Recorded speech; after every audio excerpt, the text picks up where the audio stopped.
educator and a leading child sexual abuse prevention specialist. She joins us now to talk about 4 main ways that parents can help children learn about body safety and abuse prevention, but also we want to educate our children, but we don't want to scare them, Rosalia, right?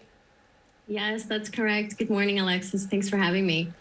Yes, so there are 4 ways that can be simple and fun. And I think a lot of parents are scared by these conversations. But if we use some great tools and some communication skills that we can develop, we can really help children and the caregivers around them learn about body safety.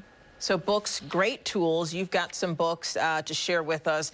Let's start with one that talks about the body. Yes, so this is a really great book. It's relatively new. It's called Your Whole Body. And this book is really comprehensive. So it really normalizes private parts as just normal parts of the body that we should learn about. It really helps with understanding body literacy in a really comprehensive way. So I highly recommend this book for ages 3 and up to really start to get children to understand all of their body parts. And it's also very inclusive, so I really love this book. Rosalie, I want to ask you, because you talk about this book, getting children to know their body parts. How important is it for children to know their body parts by their actual names? Yes, it's actually really critical. We want to make sure that we move away from nicknames because other adults who don't know what those words mean will not understand if a child is, disclosing that they are being touched inappropriately in those areas.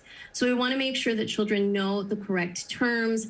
It also will be a red flag to a potential predator that this child is being educated in their home. So this is a really important step that we teach the correct terms. This is heavy topics, and as a parent, something that it has to be addressed, but you kind of, it's territory that it's frightening to get into. And when we talk about boundaries, how do parents help kids navigate, someone respecting their personal space and their bodies? Yes, it's so important that children understand their body rights. And so this is where we talk about helping kids understand the terms body autonomy, which simplified for children, you can say your body belongs to you. And there are some really great books that I recommend also for that. I can share, this one is one of my top favorites. It's called Let's Talk About Body Boundaries, Consent, and Respect. And it really helps children understand the concept of the body autonomy, but also boundaries. What are boundaries? How do we figure out what our boundaries are? How do we implement those boundaries? And also, how do we uphold those boundaries? How do we tell people if our boundaries aren't being respected? Right. So this is a really great, also comprehensive book. One of my top favorites that I say to all parents, you should definitely get this book. We talk about consent and think that it has to do with sexuality, but in fact, it really has to do with body rights. So this is a great book to get kids started on consent. And Rosalia, I also want to ask about, a lot of times if a child is abused, it's a person it could be an adult. And correct. Children look at adults as authority figures, so it could be tough to speak up and speak out and seek help. So how do you help parents kind of coach their kids to speak up and find their voice if they need the help they need? Yeah, so it's important that we practice what we preach, right? So if we're saying your body belongs to you, it's important that we practice that in the home through consent practices. So instead of telling our kids what to do, we learn to negotiate, right? So we ask them to do things.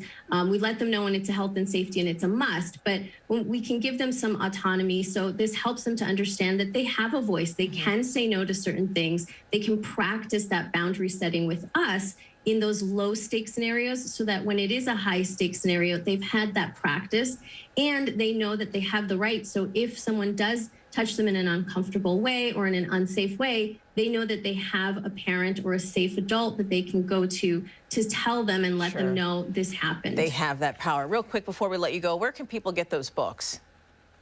So there are great, any bookstore, I recommend that you check those out. You can also go to your local library and request that they bring these kinds of books in. Thank you, Rosalia. So definitely lots of resources available. All right.